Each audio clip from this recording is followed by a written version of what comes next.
Hello, my name is Christopher Schafer. I am the proprietor of Christopher Schafer Clothier. I'm also the founder of Sharp Dress Man.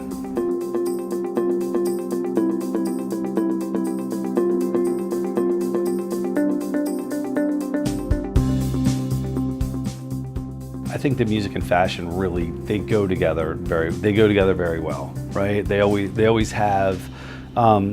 But that's, it's not to say that every client of mine is a musician. It's just that that's an influence on me, and so, but I find that when you're doing some sort of a creative art form for a living, is that you have to have this blend of the creative sense and a business sense.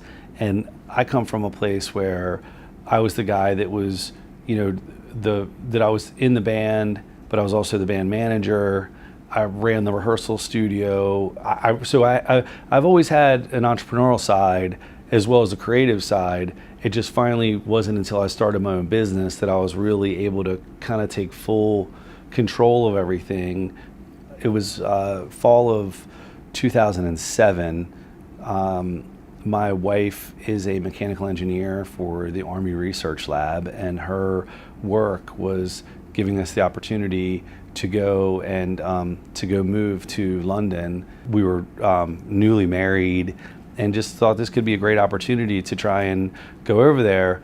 And I was very fortunate that there was a headhunter that saw my resume and kind of took me under his wing. And it was interesting too, because he was younger than me. He was probably I think he's like 10 years younger than me.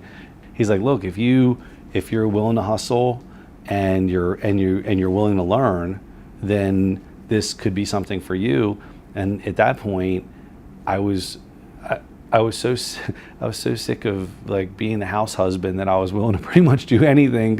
So it was right time, right place, and open mind. I think that's a big thing. But it also went back to self-discipline. That's kind of I think that's like a revolving story of my life, right? I think in a lot of people's life, as far as like, what are you gonna do with it now that you have it kind of up and running?